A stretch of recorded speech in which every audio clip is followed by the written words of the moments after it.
ओम श्री शुक्ला महाशुक्ला निवासे श्री महालक्ष्मी नमो नमः।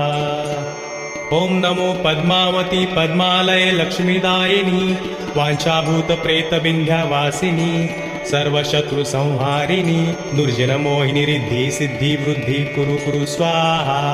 ओम क्लीं श्रीं पद्मावत्यै नमः। ओम क्लीं श्रीं पद्मावत्यै नमः।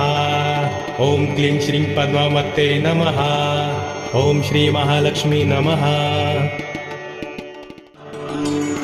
ओम ह्रीं श्रीं क्रीं श्रीं कुबेराय अष्टलक्ष्मी मम गृहे धनं पुरय पुरय नमः। ओम ह्रीं नमः।